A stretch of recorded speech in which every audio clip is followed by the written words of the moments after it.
Thanks for choosing this free Anfield Index podcast. If you'd prefer to listen to this or any of our other shows without adverts, then now's the time to check out Anfield Index Pro. With AI Pro, you can supercharge your entire listening experience.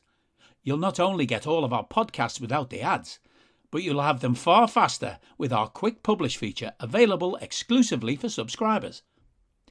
AI Pro also puts you in the heart of our sound studio, with an option to listen to many of our shows live and interact with the podcasters in real time as the shows are recording. Upgrading couldn't be easier. AI Pro is available on all popular podcast platforms, and we have our own apps for Apple and Android. Just head on over to AnfieldIndexPro.com and get started today. Hello, everybody, and welcome to the latest Anfield Index Under Pressure podcast. My name's Dan Kennett, and with me to discuss a very special Under Pressure for the summer season, I've got two of my fellow regulars. First of all, our resident video expert, video analyst, Mr. Daniel Rhodes. Evening, Rhodesy. Evening, Dan. I'm glad we're not doing Under Pressure on the Man United friendly we've just had. Good Lord, no. 32 players, apparently, Rhodesy. Yes. Yeah, three different 11s. Amazing. Keep staying on 30 minutes, yeah. Yeah, and we're definitely not doing any cricket analysis today. Record defeat. And there will be a few Indian listeners laughing now at our dismay. Yes, absolutely. They're moving swiftly on. But we do have our most qualified sports scientist. It's Dr. Phil Barter from Middlesex University, right in the middle of graduation season, Phil. How are you doing, boys? You're all right. I am so glad that we're not doing the United game because I've not even seen what happened or whatever else. So, there you go. But it's good to back talking again with you boys. It's been a while.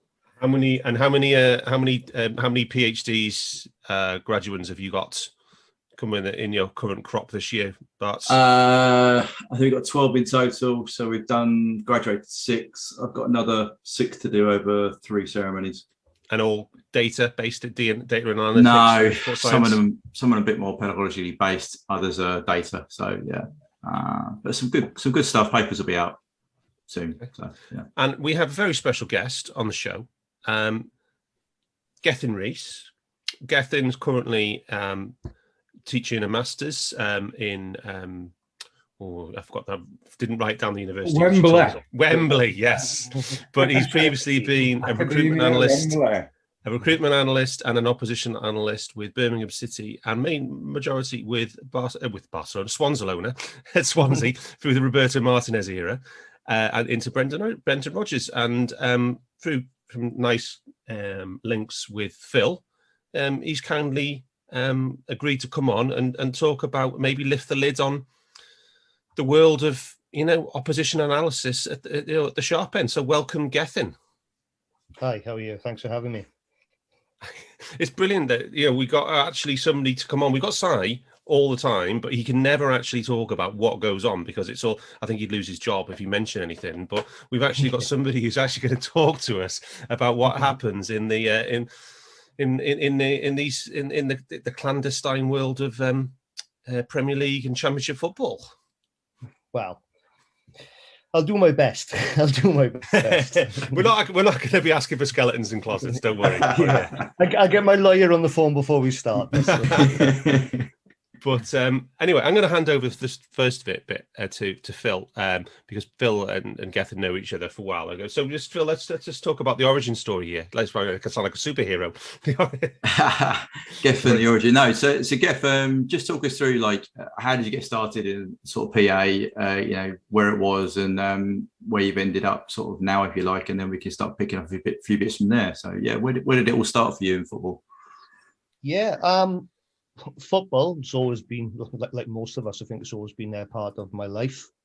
Growing up, probably most of us thought I was going to be a professional footballer. That's all I wanted to do.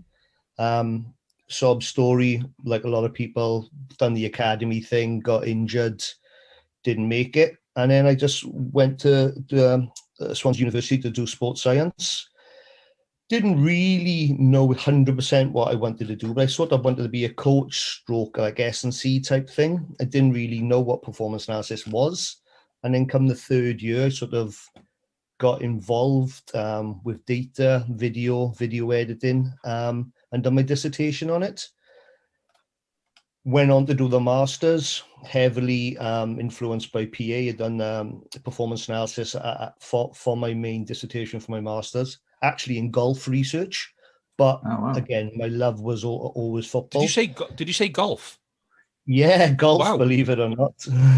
So was that like biomechanics or something of swing or something? No, it was statistical data driven. So basically, it was comparing different metrics. So there was a greens in regulation. Don't know how many of the golfers, but the greens in regulation. You got to get on the green on a par 4. You got to get on the green and a drive and a chip. Yeah, effectively, and how much correlation that was to success in the PGA ranks, and then proposing approach shot accuracy. So actually measuring the shot to get onto the green as a better measure of success within the PGA Tour. And then also walking around for hours and hours and hours and hours, and then following various levels of golf, amateur golfer, with various handicaps, and seeing if it worked out in the amateur game. And it was quite good. It was quite good. Did you come across like strokes gained and the work by Mark Bodie then? Yeah, that's on one of my papers. That was on one of my papers. Yeah. So it was a great project. Everyone just assumes when you tell people who've done your masters on golf that, do you fancy a game? I'm no good. Amazing. But like most of us, the numbers, that having something on the spreadsheet and being able to get down and dirty and work stuff up sort of appealed to me. So that's basically why I did it. We love numbers geeks on this show. Yeah, definitely. Exactly. So this would have been what, about 2000, Gethin? Maybe 2003, 4? A little bit later, about 2004, 2005, I think it would have been. Okay. And then, like everybody, you go to university for a job. So when I finished my masters, I sent a load of letters away, or applications, I should say, to various football clubs, and I had lovely letters back saying, "Thank you, your CV's great, but you haven't got the applied experience." So I cold called then the Swans Academy manager, David Moss, who's gone on to various clubs like Celtic and Huddersfield to do recruitment, that type of stuff. And his first question was, well, what you like to hold in a video camera and filming the game? And obviously Swans are my club that I support as well. So I was like, yeah, anything. So I just jumped on it from there. So I went down with my my old camera, hand notation system, and then just took it back and using Windows Movie Maker, predominantly providing highlights. So your obvious ones, goals, free kicks, corners, and then asking him, obviously the interaction with the coach, what have you been working on that you would like clipped up, whether it's switching play or the press or whatever. And it just snowballed from them. Luckily, in the same year, one of the university lecturers who I was working under, again playing golf with Richie Evans, who went to Everton with Roberto Martinez. He was head of sports science at Swans at the time. And on the golf course, they started talking about what we could do for them. So I got involved in a research project with Swansea City, doing work rate analysis. And really, it just snowballed from there. So that was the year that Swans got promoted from what I would call League 3, League 1 at the time, the third division.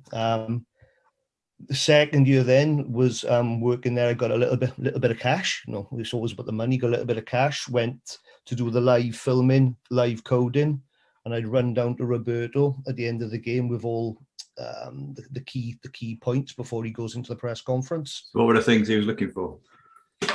Literally at that level, it was literally just to cover his back before the video side of it, to cover his back before he went to press conferences. So anything controversial, red cards, offside decisions, anything like that. So effectively, it was your eye in the sky before he opened his mouth and said something which was wrong, because obviously the power of backing yourself with a second view via video. Yeah. And then again, that just snowballed. Then Roberto left. Paulo Sousa took over. I got more involved, used to travel to away games. We brought on the Amisco system, which is, you guys are probably aware, was they effectively merged with Prozone at a later date. Okay. And that was when the data just blew up. So it went from just making our own data up, such as, the number of shots, corners, first contacts, to literally every touch of the ball, every measurement, how high you are, the distance between the fullback to the centre, anything you want, you could measure. But my job really was to, if you can imagine, you can get an Excel, if you printed off all the Excel pages, it was like that for every game. And as you know, coaches don't want to read all that. So basically my job was to create the reports and just bring that down to there and give them something meaningful. Isn't it 3 million data points per match? Something probably, yeah. Because there's so many cameras and there's so many events being tracked and stuff like that. Yeah. And again, this is one thing which, skipping forward a few years, which I've seen the difference between then and now, is that the PA guys at the time, we used to do all the work rate data because we were the ones who got given it by Prozone or Amisco or wherever. So it was our job to clean the data. Obviously, with the changing of rules on wearable tech like your GPS trackers, that's sort of been, fundamentally it's been taken away from the PA and gone more down the S&C guys. Okay. But that's one thing. Explain these acronyms. So PA, performance analyst, S&C, strength and conditioning, is it, or sports science? Yeah, strength and conditioning. So, yeah. Sorry, apologize. But yeah, that's one thing I really used to love. And going back to my opening thing, my master's was actually in sports science as opposed to strictly performance analysis. Okay. So I used to really like linking them both, linking the on the ball data, your pass completion rates, your final third entries, with the fitness side. So so you kind of like you're almost a link between numbers and the coaching, right? Sort of starting to link between the two. Yeah. I think it's important. I think it's important to have a working knowledge of obviously football first of all. You see, and not you see some people come into football with amazing backgrounds in pure analytical data, but no experience with or no interest in football. I think you've got to have some sort of underlying knowledge of the game to make those numbers work for you and to give the information that the manager needs to actually to do something with. I think it's a key question. You mentioned earlier that Martinez wanted like the video clips, and that's one of the interesting stats that we had when we did the Prozone course, me and Gags. They said that something like managers forget something like 40% of what they've actually seen in a game, and it's getting all that information to the manager as quickly as possible. So one, he can make decisions to what he's going to say to his players, but then what also he's saying to his press or his bosses. And you've got a responsibility in that, don't you? You have to get it done quickly, and you can't make the mistakes. Yeah, no, exactly. You see a lot of the guys now. They started coming into the game about when I was the analyst for about 5 years, who were mic'd up, and you'd have the assistant coach or the coach or somebody on the dugout constantly calling you. Now, I'm all for that in certain aspects, but another information I thought was like null and void. Like you'd have a phone call, was that offside? Yes or no? And it was simply just so they can break the fourth official, which I don't see the point in that. But then other things, if you've got a trust with the coach or the manager and they're asking you tactical information, because obviously the analysts are normally a position higher. So you've got a sort of a bird's eye view. So you can see how deep the centre half is, or high the fullback is, or how narrow they're playing, and you can relay that information, which is probably more beneficial than just. So you used to get you used to be in a position to say that the opposition is lined up how they set out on paper, and therefore any changes need to make in game. Do you reckon that was a role you had? I'd never be asked. So it's always a relationship thing. I'd never be asked what should we do. I would never be asked, should we make a sub? I would never be asked. Yeah. My job is purely descriptive. So what's the data saying? What's it looking at? Yeah, what are the opposition doing, or what are we doing, or a particular player, how high is he, whatever it may be. Now, I would give that information because, one, it's quite objective and I can back it up. It wasn't my position to give information of, you should bring X, Y, Z on to nullify that. That was out of my remit. Some analysts, and it all goes down to relationships, will build that rapport with the manager, and they will have that type of input. And I think that's where the game is going in terms of performance analysis or analysts at clubs. Is that's why they want them to have higher levels of coaching qualifications. Yeah, we know at Liverpool that in most matches now that Klopp's number one guy, Peter Krawietz, will actually do highlights at halftime. If there's key incidents and key moments and key things that they need to do, they will actually do some video, on the fly during that first half to show during the halftime interval. That's how reactive it's getting now, I guess. Can I just take you back to when you first started, mid-noughties, Gethin? Because you said you were third tier right at the start. Now, I did one of these shows about 6-7 years ago with a guy called Paul Power from Prozone, and he said these days, and this would have been 2015, 2016, 2017. Pretty much everybody's got Prozone, right down to like Ryman League Premier. There's all the main tiers plus the conference plus even some of the ones underneath have got Prozone to some degree. Maybe not all the suites within Prozone, but some, the core Prozone product. So Prozone started late 90s, and obviously it was mainly famous for Steve McLaren, Derby, Arsene Wenger, and Sam Allardyce, maybe in more late 90s and noughties, and. To what extent were you aware of Prozone at that point? And, when you first started coming in, obviously it sounds like what you were kind of doing was almost like in lieu of Prozone because you didn't have it. So therefore you had to do your own video analysis. Yeah. So to what extent were you aware that all the top clubs were using it and how it was becoming embedded at the top of the game? We were very aware. From a personal perspective, I was lucky enough to have limited, but I was exposed to it and had some experience with it through university. Right. I can't remember the extent how it come about, but I got to play around. When you're a League 3 club, always the question is, fine, what's the cost in it? Yeah. It wasn't until we got to the Championship that, like, for example, when Roberto Martinez was in charge of the Swans, he used to, this is just my take on it, by the way, he used to use statistics very well to back up his coaching message, i.e. If we had a bad result or negative result, whether or not it was a draw, he would use the data to put a positive spin on it, whether it was final third entries with pass completion rates or whatever it may be. But like you said, that was probably not the best data or the quickest delivered data. And we were always aware that there were these systems out there, i.e. Prozone, which would give us what we want. Obviously, that was my first year we got promoted. So with promotion comes a better budget. And that was one of the first things that they brought in. Yeah.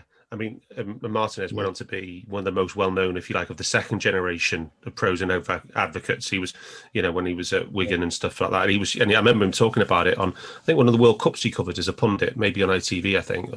But he was talking about Prozone then as well. So he's a huge advocate.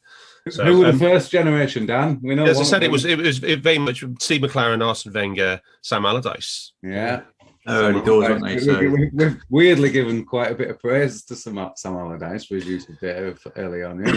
Well, he was a pioneer. He used it to find an edge. I mean, he just wasn't very attractive to watch, but he got Bolton top 8 finishes 3 years in a row. He was marginal gains, right? Marginal gains with a limited budget, and we don't agree with his philosophy on football. But what he did in terms of marginal gains is not too dissimilar to what we do as a club now. Liverpool, we have marginal gains, but with a better playing style and bigger budget. So and the problem with Steve McLaren was that he had it, and then he took it to United, so they were the biggest club, and then they got the advantage of embedding Prozone as well. So, Geff, I just wanted to check as the data became so. Darth talked about how when Prozone came in, you got a bigger budget, you started to use it. Did that, looking at a match day now, looking at your day-to-day sort of routine, did that reduce your stress or make it easier or just change the focus? Because I can imagine trying to do some of this stuff manually on the fly for Martinez would have been quite stressful, right? I think it become more. You got to remember, I was growing in my career as well, so I was getting more responsibility naturally. I think the honest answer was it was exciting because you could actually sort of justify yourself being there by having all this data. So one of the first things, it sounds really, really obvious, but one of the first things that you notice when you got this data dump is the front page is always like statistics over 90 minutes, which is great because ultimately the final score is important, but it doesn't give you the complexities. So one of the things that really excited me is that you could actually change possession to be, winning and losing the first 15 minutes versus the rest of the game. Such an important point. Say that again. Sorry, I missed that. Such an important point you're making here about just getting the granular levels of it rather than the, scoreboard journalism stats. Yeah, exactly. And funnily enough, I used to, when I become the head analyst under Michael Laudrup, I did a little stats write up for the local newspaper in Swansea. But that's all I used to give them. Like you just said, I used to literally just give them the fun facts, as I would call them. The shots on possession, which is nice. It's fluffy, but it doesn't really give you the finer grained insight on what's going on in the game. There's a lot of it on Twitter. There's a lot of it on Twitter. Yeah. Exactly. So going back to your point, these analysis tools, a MISCO we used to have, Prozone would be the same. You could pinpoint pretty much anything. And the beauty of it was you could have your Excel files, but you could also have a visual or you could have a chart, and it would all be the first bite. Yeah, you could have it, have some buy-in, because obviously not everyone likes numbers, but you could have the pitch with the formation map and the linking up of the players and the distances, and something like that gets the message across to the coaching staff or players who possibly might not be as interested in, Excel spreadsheets and numbers and equations like some of us might be. Just looking at your data on the match, just out of query, just a question. I don't know the answer. Have you done an analysis at Anfield? Yeah, a couple of games. Yeah, done quite a few games. Quite a few. I've been about 4 or 5 games at Anfield, I guess. And what's that experience like in terms of grounds? The ground. Well, the first thing that hits you is it is steeped in history. And I know it sounds a little bit coy because obviously you guys are Liverpool, but just the way people are behind the scenes, it's all respect, very respectful for anyone who comes into the club. When you turn up as the away team, everyone will go out to their way to shake your hand, show you where you've got to be, any questions. Down to the security receptionist or obviously the away team. A little anecdote, pick up the names after, but like we played there, we beat you in the League Cup. We went on to win the League Cup, and after the game, I was carrying my bags. I had cameras and laptops, and some guy was opening the door, and he stood there holding the door for about a minute, probably less, but it felt like forever. And when I went through, it was Steven Gerrard, and he said, "Oh, have a nice journey home." And I'm thinking, oh wow, it's just wow. No problem, Steve. It's just little things like that, Just were we that well behaved after the 0-0 draw there in the league, but we didn't get the win. But again, this was after a 3-1 win by the Swans, which is in the League Cup, in the League Cup, yeah. We won't go on about the league game just before the final when you beat us 5-0. That's a different scenario. It was a different manager then, I think. Yeah, but yeah. Can I just take you back to what you were saying about the main tools you use? I just want to just talk about the balance between video and data, because you've touched on it a lot already. Because you got the initial break based on the guy from the club coming to you and asking, the primary need was video to basically record events and footage to use in analysis and coaching, yeah? So to what you would call maybe evidence-based coaching and thinking. Yeah. So obviously then you're creating your own video there, and then obviously with Prozone you've got video coming out of your ears then at that point. So how would you say in the various, starting at like league the third tier, the balance between video and data? What do you think that where does the most effort go in terms of the backroom staffs across the To be honest, I think, and this is someone might tell me I'm wrong here, from the coaching staff, but I believe that 90% of what they wanted was video evidence of stuff, and then there's always that 10%, maybe 20%, just to back them up. So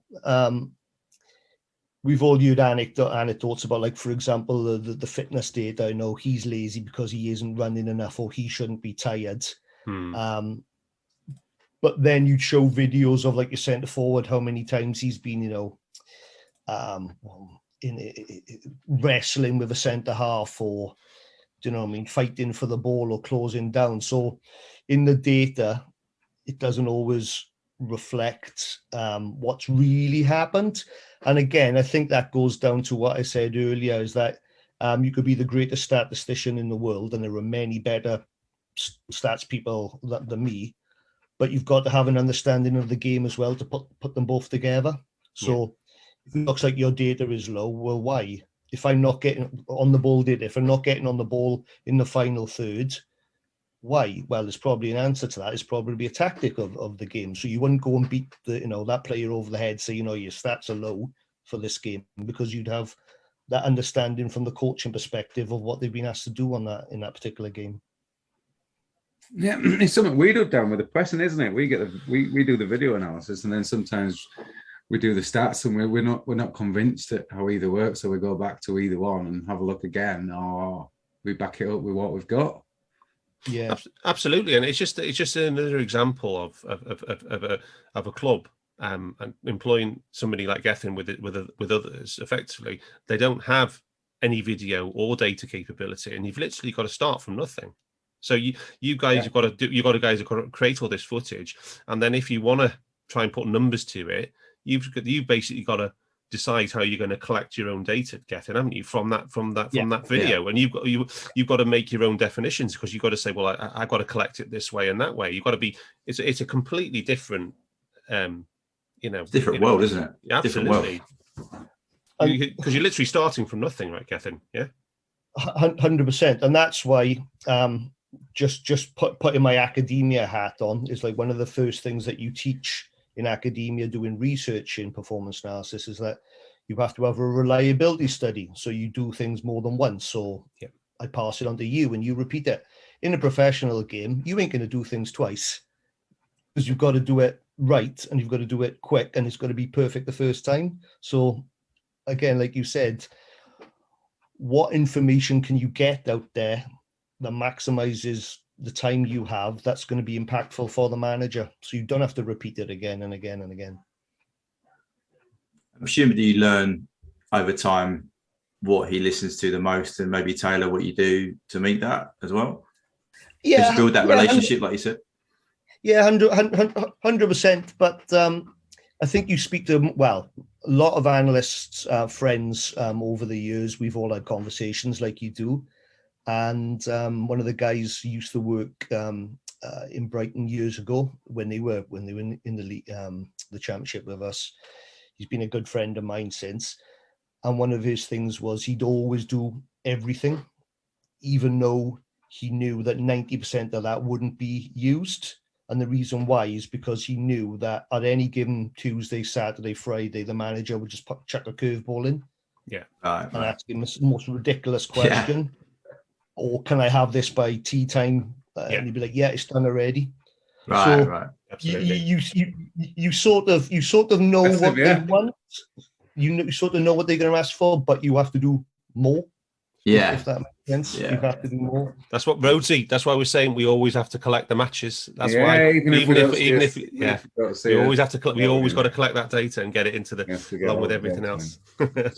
increases the sample, and that's the Yeah. Like you're saying, with looking for what information counts over the years, I guess you're going to have narrowed down the scope of what you think for each manager.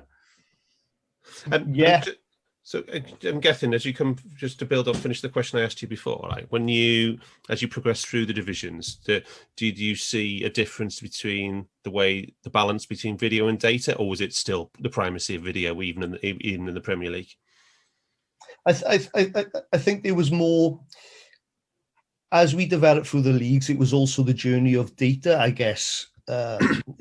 Sort of in line, so data was becoming a bigger thing. So I think the expectation was to have more in-depth data reports, and the players themselves would sort of expect the pass completion rates, the high intensity runs. They became more familiar, so I think they sort of went hand in hand as people were aware that these companies, like you said, the pro zones of this world were gathering all this information. That Sky Sports were putting up these numbers. I think it was just a natural thing that you sort of build more data into more post-match than pre-match. So when you're looking at the opposition, we don't really care about what number possession Man City have had in the last 5 games. We know it's high. Don't really care about stats on that perspective. We just want to look at the video. But reflective in ourselves, the data would be important. Yeah. So with the Oppo, I mean, you just mentioned City there. I mean, is there anything else you particularly had to line up for a manager in terms of that? Because I think we chatted mostly now about your prep or your own team, if you like. I just wondered, when you're looking at the Oppo, is there anything, did you do the whole thing as for an Oppo, or did you like specifically look at certain things, and did that change for the managers? That changed very much with different managers, but that's actually one of the biggest things that I saw change as these systems developed. So originally you used to get given, if you were playing Liverpool in the next game, you get given their last 3 games, irrelevant of, if you were playing them home and away, you got given their last 3 games, and that's what you had to work with. Now, you can have any amount of video on, Instat or Y-Scout platforms, and you can watch all the video and it's all clipped for you. Not a million years ago, you're talking 2013, 14, it was literally limited to those few games. Which obviously isn't great, and you'd have to be ringing other analysts. Can you borrow your video? Can that type of thing? Which is again, it sounds mad that it's not that long ago. There was no cloud back then either, was there? Exactly. We used to have was it an FTP server? Is that what it's called? And tapes, file transfer protocols. Yeah, absolutely. This old school. Yeah, it's crazy. But so that's one thing that's massively changed, the actual availability. Now we can go on and watch, Everton and the 16s if you really want on, online. Yeah. It's crazy. To repeat what the actual question was. I was going to say, it's a great tangent though, because that is a massive insight. 3 games of footage to work on an Oppo report. But it was looking at how the Oppo report is different from dealing with your own team, and equally how that changed through your time for the managers. I mean, you've spoken about Martinez, Sousa, Laudrup, and Brendan. It's anything you can give on insight. What do they want from Oppos? And I guess that changed the most. To be honest, when I was under Brendan, as I said, I was sort of a part of a team. So I would look after what I would say controllables. So the obvious one would be set play type stuff. How many do they put up? If they are winning, do they drop one back? Where do people stand? What are they set play formations? And then you clip up their transitions, that type of stuff. They individual player clips. So the left winger you would take to our right back, an obvious example. But I would never present to the actual manager. Chris Davis, who for Brendan, Chris Davis, who was head of analysis, would do that presentation. So he would put his finer points on it to see what he would think is important. When I was the head analyst then under Michael Laudrup, what we used to do is have in the Premier League, if we were playing Saturday to Saturday, you'd have a big meeting with all the coaching staff on, say, a Wednesday. And by that time, I was expected to have watched all the football that I needed to, clipped up everything. And it would be probably I don't know, 30, 40-minute presentation, but it wasn't so much a presentation. It's quite interactive with all the coaching staff, going through playing from the back, transitions, what do they do in this scenario, what do they do in that scenario, and that's where you would tailor it to the opposition. So again, giving the Man City example, I remember once, and I don't know why I did it, slapped myself on the wrist. I showed we were playing against Stoke at our place, and I showed Stoke's clips against Man City away, and straight away I was like, well, use your brain. Playing against Man City at the Etihad isn't the same as playing. It's not representative, is it? No. Yeah. So we sort of have a template of what. It that was just, it wasn't the whole presentation. I was thinking, what am I doing? Skip these as it come up. But like, for example, it's a good example of Michael Laudrup would let me do the whole presentation, but then he'd always watch Southampton at the time, who was Pochettino's their manager, against whoever we were playing, because he saw their style formations quite similar to what we were doing. Okay, interesting. So you were like most similar. He thought they were your most similar peer, if you like. Yeah, well, he saw similarities. Whether or not he was all over the pitch, I never actually had that conversation, or whether it was in certain units. But yeah, he used to like watching Southampton versus whoever we played. Ah. Well, this is interesting because I don't know how you could measure it, but what was the key bits of information that you gave to a manager before a game that you saw play out absolutely perfectly in the favour of the analysis that you'd done, like something that had a key influence on the manager's one a manager's decision, but two, then the game played out perfectly. I wouldn't say it was the manager, but the biggest one, which I show over and over and over again in my lectures about the power of video and research, was we were playing in the Europa League against St. Gallen, who were a Swiss team, and they had no recognised penalty taker. So I had to troll through their centre forward being injured, trolled through their squad list, went through all their previous clubs. And the centre forward who was in the team had taken pens for a previous club, and for want of a better word, he'd done the old John Aldridge penalty every single time, and he'd run up, literally stop, and put it in the same corner, and it worked every single time because those teams weren't analysing what they did. So it was in the Europa League. It was 0-0, and they had a penalty. He steps up. And I whispered to the guy next to me, start that bottom left, and our goalkeeper literally fell on the ball. And monetarily, we can actually work out how much that little bit of information made the team, because without that win or that draw, it turned out to be, we wouldn't have qualified. And then we went on. Was that Michel Vorm? No, actually, it was Tremel, because we were playing the reserve keeper for the league games at the time. Nice. Do you see there's just the power of bits of information that no one's looked at? See, and now you've look at that really. And now you've got to the stage where everybody preps penalty shootouts, pretty much a standard. And even got to the stage where they put them on their water bottles before the match, and then the opposition goalie comes and lashes the water bottle into the crowd to stop them looking at it. Why not? That was the Aussie. What was that? Australia? Was it Australia, Peru? Was it? Yeah, I think it was. That was hilarious. That was although to be fair, if you can't memorize a few kicks, then Wow. Yeah, you think that? I have a few stories when we've done the analysis though.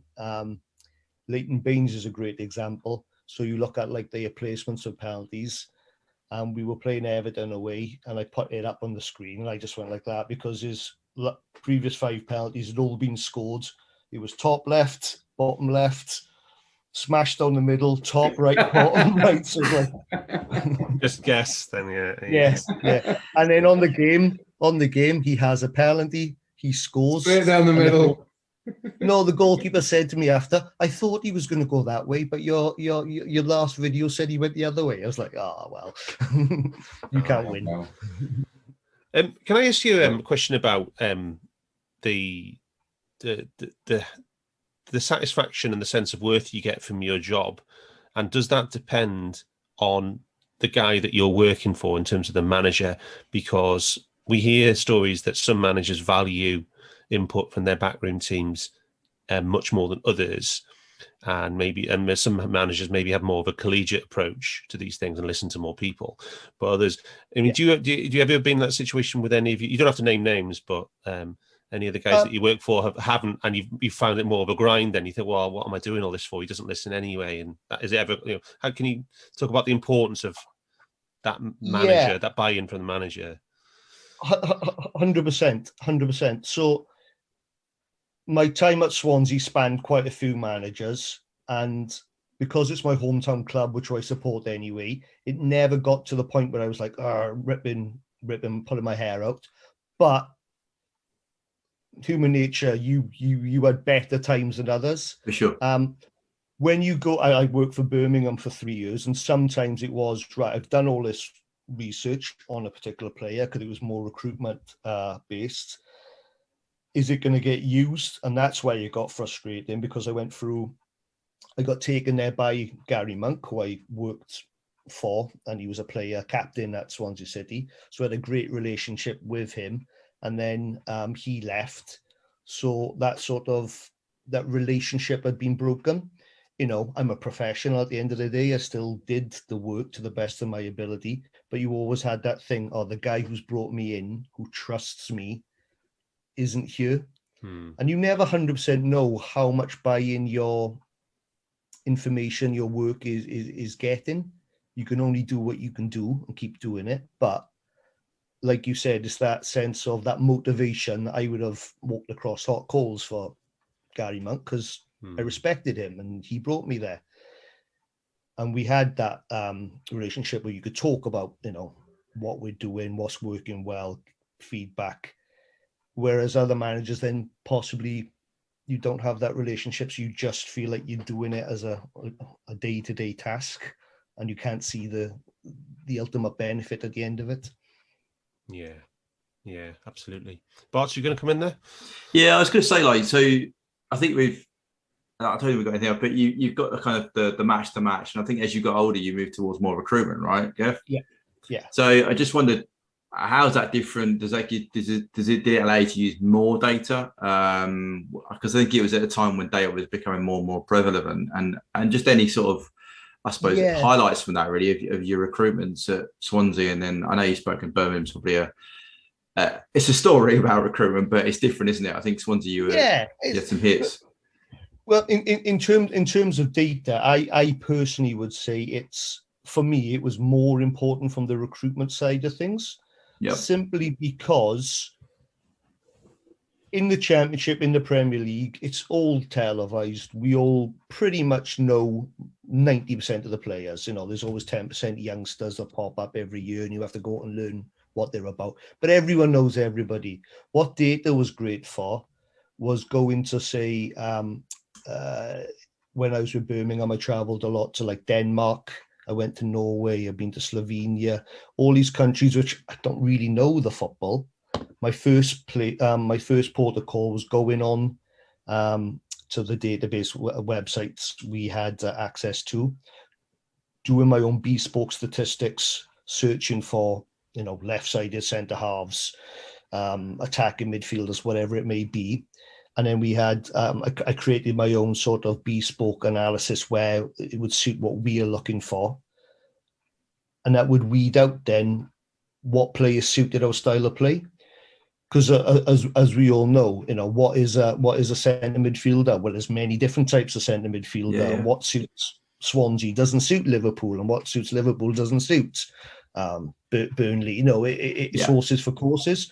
So that's where the data was great, because we could look at in these leagues, which we're trying to find that, that hidden gem. Where's our starting point? We have our age categories. They have to be, between the ages of 18 and 26 or whatever it may be. They have to have played a certain amount of games to, so we can trust that they are got experience, are durable. Yeah. And then we can go down into the finer points and what they actually do in the game. And that's a great starting point. So from that data, then you go, oh, he looks decent.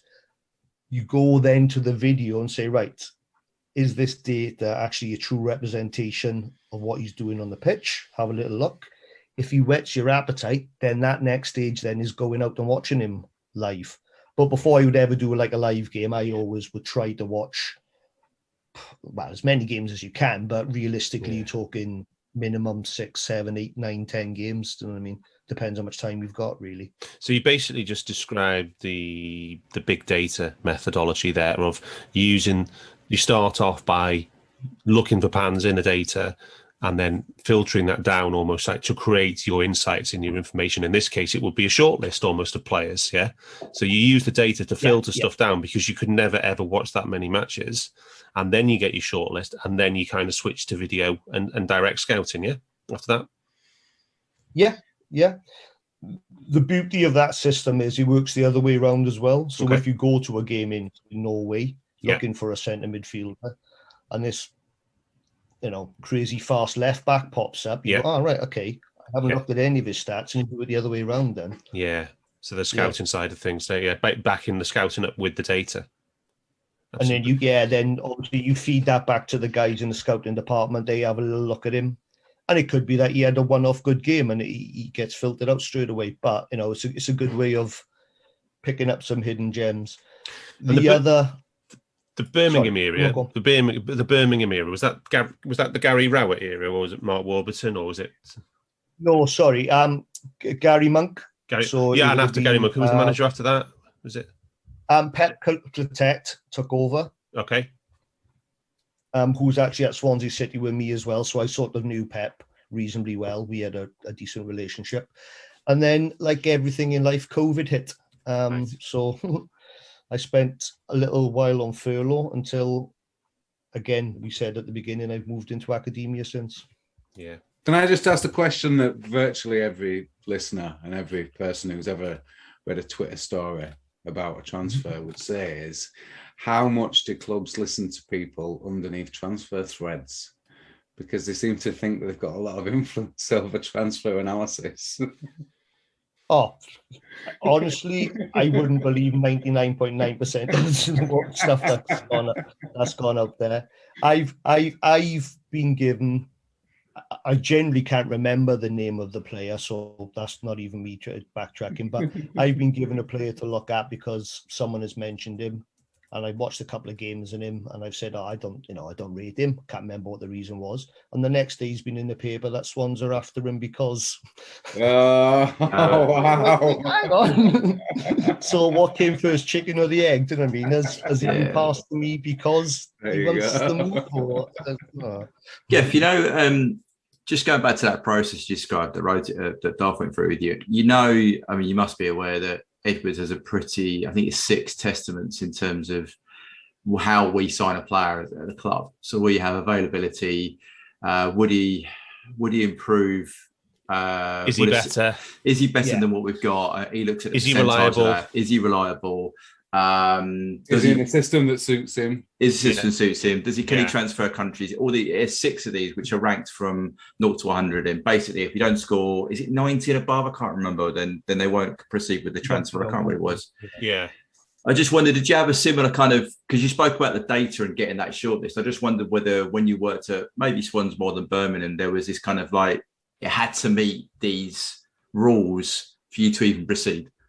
To be honest, the Birmingham system is probably better to explain. It was sort of an in-house. It was sort of an in-house system where it was more because obviously with Championship, would they improve us? Yes or no? Have they got the potential to improve us? So that's obviously you're looking at a 19, 20, 21-year-old centre midfielder who's not necessarily going to go into the team straight away.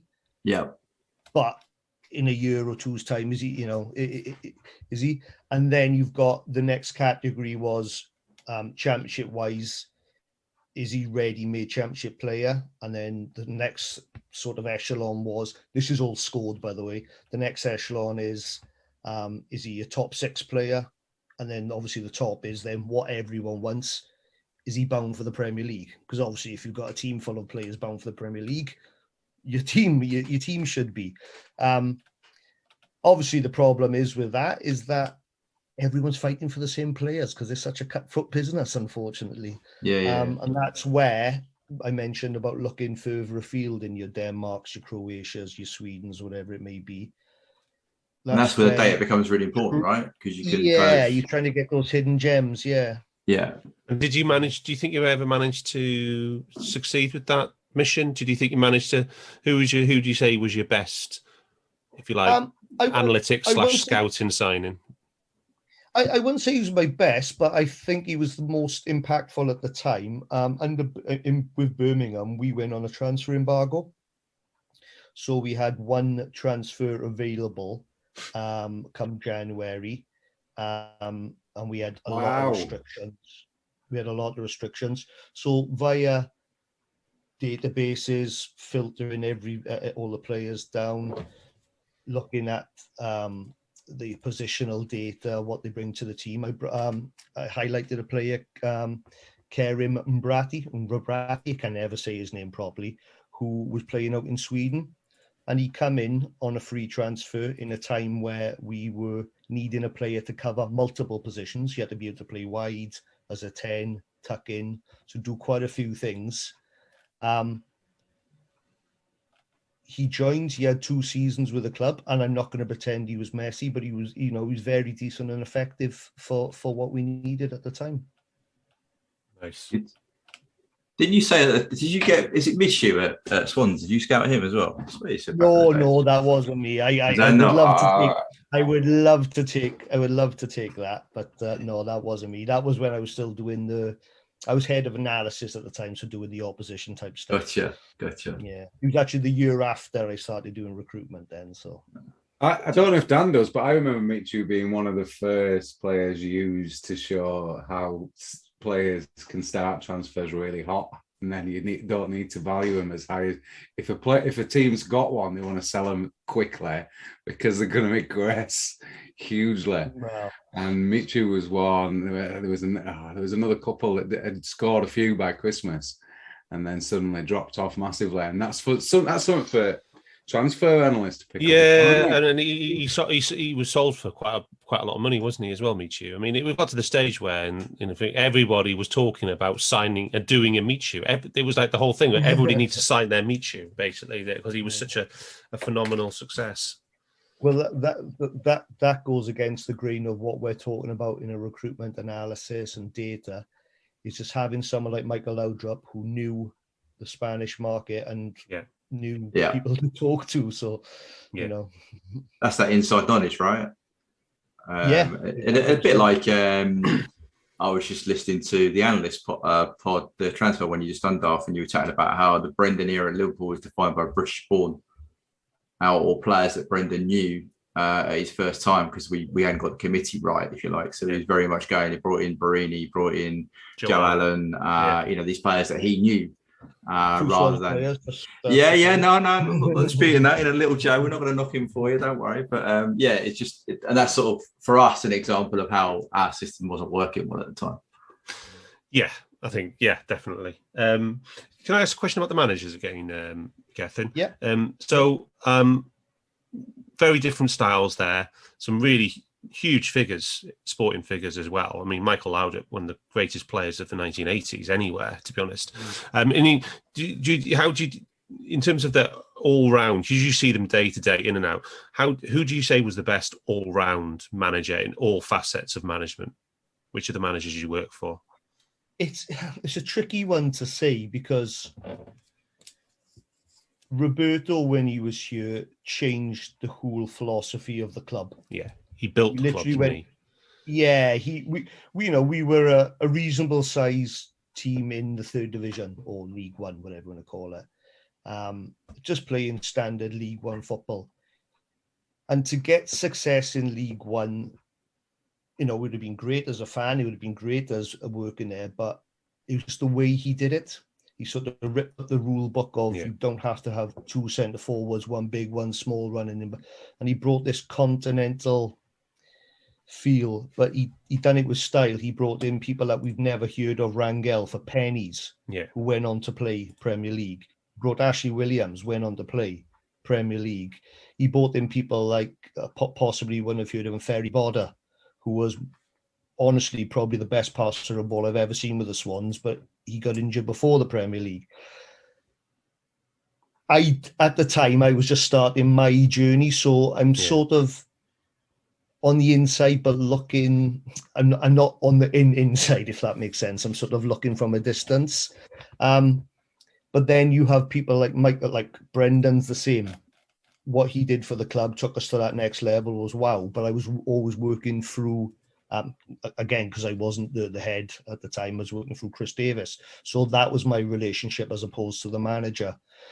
In terms of like when Michael Laudrup come in, that's the first time I've ever sort of been a little bit doing a presentation. I've just gone, oh my God, I'm talking to Michael Laudrup about football. And literally, it's the only time I've ever been like that. I'm reasonably confident. Was he still the best player at the club?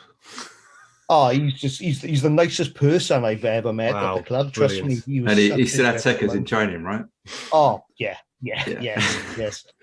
And actually, I played in a five-a-side team. We had a five-a-side team for a little while. And Morton V. Horst, who played with us. We had Lee Trundle played with us. We had like all the backroom staff, and brilliant, fantastic days. Playing with people who have been pros at like Danish international level, it makes your life a lot easier when you're receiving the ball. I can tell you. And did you get to go to Wembley for the final? Yeah. And how was that? I mean, that must have been. Was that the single best day of your backroom career? Definitely yes. Obviously, you've got the playoff final, which was pretty special. Right. The league was that pens or was that on pens? The playoff final. We won. We had 2 penalties in the game. Scott Sinclair scored a hat trick. He had 2 penalties, and Barini played for us on the day. But the day after, the little anecdote, the day after the League Cup final, the week building up, we used to do, going back to the analysis, we used to do a lot of motivational material. I don't know if they do these days, but I personally did.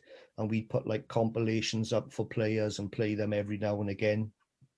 So with the help of the BBC, we done one for the League Cup final. And when I was putting it together or putting things together, Henry Winter happened to come into my room. He was doing interviews on the day. And he's looking over my shoulder. So I said, all right. And he said, what are you doing? So I just explained. Well, I bumped into him at Wembley and he was like, oh, fantastic. Congratulations. And then the day after, I opened up the Telegraph and it was the big write-up about Swansea winning the cup and Michu hugging Ben Davis, whatever. And I had a little comment about my motivational video before the game. And as an analyst and as a fan, that just blew me away. That was probably my proudest moment. And that's still up there. You can Google it on the internet. Brilliant. Nice. You went into that game as big favourites. So who were you playing? You went because you won it. Well, we beat Bradford. We beat them 5-0. And no disrespect to Bradford, it was what it was. It was a Premier League team playing a league. I think they were League One. The real final was when you beat Chelsea, though, wasn't it? That was the real final, Chelsea, wasn't it? Yeah. And the ball boy incident. Did you know him? But he wouldn't give it back. He is actually a multi-millionaire now. He owns a vodka company. Wow! It's true. Wow. He's on the teen the under 25 rich list or whatever it was the other day. Oh wow! Rhodesy, you got a question, mate? Question, Rhodes. Yes. I think a lot of people are, maybe a few who listen seem to be quite deep into there. And I was just thinking about what the standards would be now for trying to get into performance analysis in football. So I downloaded a few job applications, one for Everton, one for Man City, and one for Swansea. Now, I'm not being funny here. I don't know which standards you say you're getting, but I would happily apply, not happily, but think I would have a chance maybe applying for the Everton and the Man City jobs from their requests. But there was the Swansea Academy performance analyst, which was basically your first job, wasn't it? Probably, and it's now asking a 40-hour working schedule, full-time contract, job description. These are just some of the roles and responsibilities. And considering what we started on at the start of this podcast, we've got film capture and code academy games and training, which you would definitely expect. Creation and delivery of match feedback to both players and coaches from under-19s down to under-16s. Lead on analysis projects to enhance the learning and development of players. Develop creative analysis resources to improve feedback with coaches. Contribute to the development and management of best practice video libraries for the use of all Swansea City staff. There's so much here. Understand all our software, Sports Code, StatsBomb, Huddle, Tableau. It's just, it sounds like a lot for a 40-hour week. Yeah, well, I'm not going to comment on that individual that individual job spec, but I see them all the time. Obviously, my role within universities now is to get people into jobs, like I did at Middlesex University when Phil worked there. And it seems to be, and it's actually an argument I have with people. A lot of the analyst jobs now want a minimum of a UEFA B license, which is a coaching badge. And I argue that you shouldn't have to do that. I think that if you're a coach as well, great for you. But if your role is as an analyst, that should be your role. Others argue that coaching gives you game understanding. Well, my argument is no. Coaching gives you the understanding of what you do on the coaching field. I.e. set up a drill, to set up a session which improves pressing or, playing out for the thirds or whatever it may be. That doesn't necessarily translate into, on a Saturday, can you pick up the key points and have the technical ability to feed it back to the manager or do some statistical analysis after it? Really nuanced point as well, because I'm not sure how many of us here have got coaching analysis, but I think we'd probably better pick up the key points in the game based on the day, and that's you're just getting rid of a whole swathe of people there by saying that that's one of the key requirements, aren't you? Yeah, it's becoming more and more prevalent that B seems to be the sort of the baseline, but it's probably a silly analogy. But if I want, a tradesman, well, what is the tradesman going to do? If he's going to build a wall, I'm not going to say, but can you do plumbing as well? No, if you can build the wall, the wall, I don't want you to do another job on the side. Yeah, I think also, Gep, it's, the B license, when I did it, was only about $1,500, but I think it's about $5,000 now. So it's, you put in a financial limitation on not only have they got to do the courses that Rosie listed, and you've got to do an MSc, and you've got to do hours. You've also got to go and the B license now is you've got to be with a club to do as well, isn't it? It's a portfolio development through a year, I think, or a season with a club. So it's not an easy thing. If it was like a level 2, I could go, yeah, all right. But with a B being that long, it seems a bit of an unnecessary step, you'd think.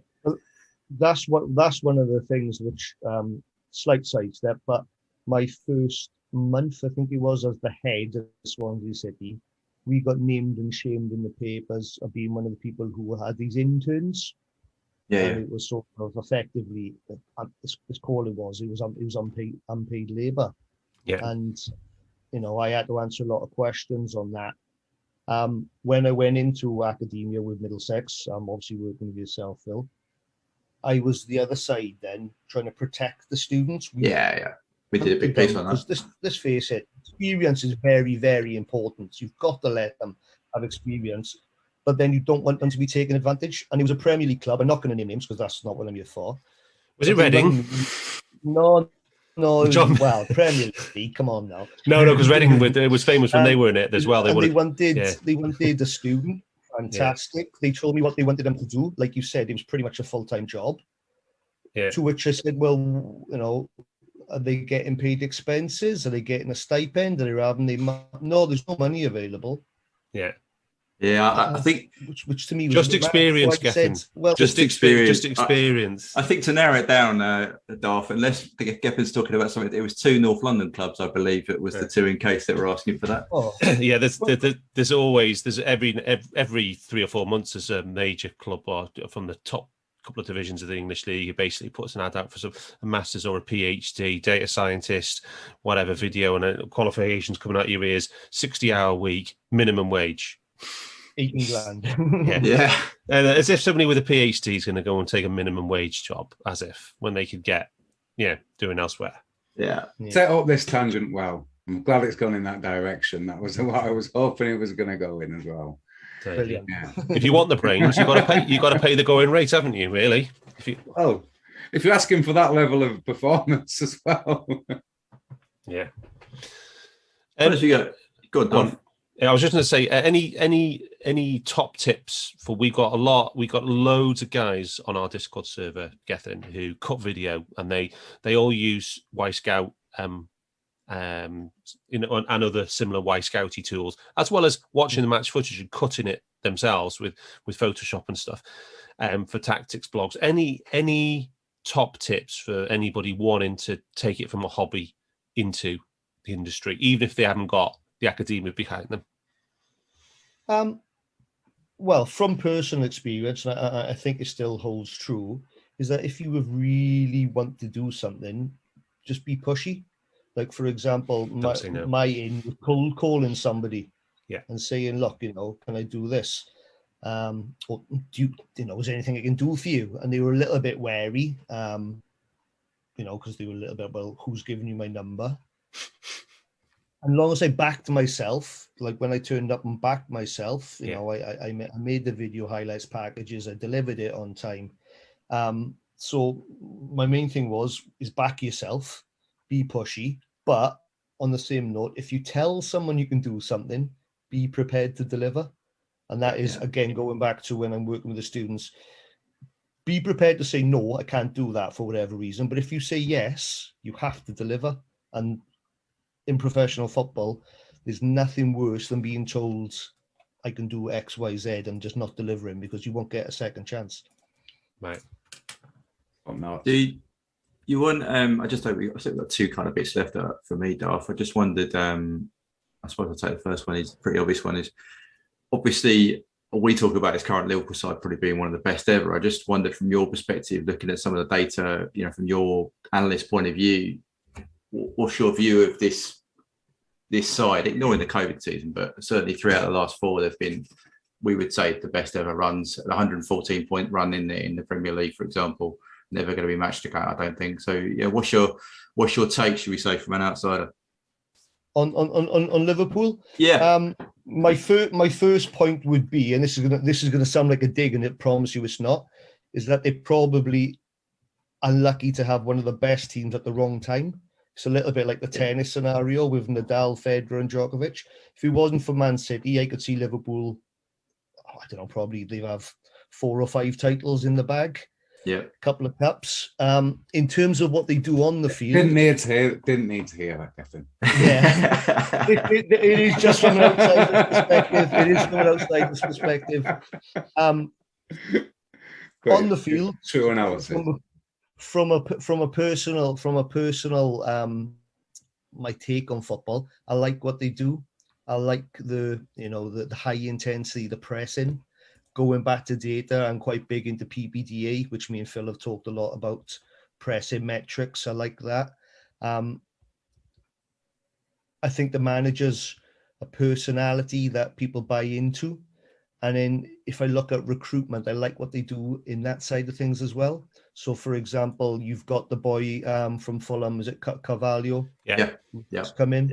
Obviously, he's a very good player. He's probably not going to play every single game for Liverpool. He's one for the future. But they've also got, is it Elliott? Harvey Elliott from Fulham. Elliott. I like a lot. They've done the same with him. So they're moving away from, I'll say it, the Chelsea model. Boom, there's £80 million for a left back, and then doing it that way to, they will splash the cash to keep Mo Salah, for example, but they will build for the now, but for the future as well. And I quite like that. And it's based on data as well, isn't it? So. Yeah, exactly. And again, like the two boys I just mentioned, the two youngsters I've seen in the championship, and it's great to see those youngsters progress, because one of the things which it's been mentioned a million times in the media is, like, we buy all these players from abroad. Yeah. Are there homegrown talents that you can give a chance to? And it's great that, Liverpool, you've got Robinson. Okay, he's Scottish, but no one's seen him doing what he's done. You've got Trent, obviously. You've got these two lads who've just come in now. It's fantastic. Can I ask a question there, based on something you touched on? Is leaving aside Klopp and the players, right? Within football circles, Gethin, how highly regarded is Liverpool's what you call football operation, the backroom team? I think it's up there. It's up there. Do people talk about us inside football in terms of, like, what the way we do, the techniques we do? No. 100%. The reason why I sort of give a little laugh is there's always the two that people mention, and it's the Klopp way or the Guardiola way. Right. You know what I mean? They're both very successful. They're both very attractive. But there are slight intricacies which are slightly different, and obviously you try to choose which style suits the players you have. But 100%. Do you know what I mean? It's like, it'd be foolish not to admire what's going on. There seems to be continuity in the background. Obviously, I can't remember the gentleman's name. Is it Diaz? The last one who came in, Diaz, who came in and just basically hit the ground running. Oh, Ed, you talking about Michael Edwards? Michael Edwards. Yeah. Is he leaving, I believe? Yeah, Edwards is gone. Julian Ward's taking over. Yeah. So it'd be interesting, obviously, talking about continuity, how that changes things. Yeah. But you've also got Ian Graham as well, who's the data doctor, isn't he? You've got two parts of you. You've got Ward who heads up, but you've got a lot of the data crunching and informing. Ian Graham would have been at Orient at the same time Gethin was at Swansea. That's when and Ian Graham started. He did the Castrol Index. Remember that? Yeah. Oh, I remember that. Yeah, that was Ian Graham. So he's I don't know what title he's got, but he's certainly in charge of a big load of boffins. He's director of research now. That's it. Yeah. As it goes, one of the analyst team, I believe, is still there. Was an intern with the Swans. David James. Yeah, David James. He's got a he's David Steele. David Steele it is. Anyway, but there is a Welsh guy. There is another Welsh guy as well. As he's part in that team. There is another one as well. But yeah, there you go. No, but again, you'd be silly not to like what's going or admire. Is probably a better word. What's going on at Liverpool, because from top to bottom they seem to have a vision. Like, I've been in clubs where you have a vision 1 minute and then it changes the day after. That's not a vision. That's just a spontaneous thought process. But Liverpool seem to have a sort of a structure which supports what they are trying to do. Yeah. And for example, if a player I really like Mane goes, they know how to replace him before it's actually happened. They have this system where they're already looking. Yeah. Already got Darwin lined up. But you mentioned the same thing yourself back going back 20 years. You were trying to use the video to try and find players that suited the way you're playing and the way that Swansea were playing, and you were already shortlisted. And so it's just a super advanced way now. We've got it down to a fine art, whereas you were starting literally from nothing, trying to do this, but trying to do the same basic things. Yeah, exactly. Yeah. But going back to Liverpool, I'm a child of the 80s, and growing up, Liverpool were their team. Yeah. And again, in terms of the recruitment, that's what they were doing back in the 80s. Someone goes, they would replace them before they'd actually left. They'd bring in, a centre forward before they'd always have a backup. Yeah. Whether it was like John Aldridge for Ian Rush or whatever it may be. Yeah. Yeah. Any final questions, guys? No, it's been an absolute joy to listen to. Right up my street. It's great to listen to you, Geff. I've listened to you many times, but it's good to tie you down to talk to some stuff. So, Not a problem. Well, hope you understood my accent. That's my one. That's my no one problem at all. No problem at all. But yeah, they have to understand my accent. Okay. Well, my sister is currently living in Talbot Green, Lantristons. Oh, right. Okay. So not a million miles away. Yeah. I was afraid I have to have like the CFAX 888 done, to get the translations on the bottom. But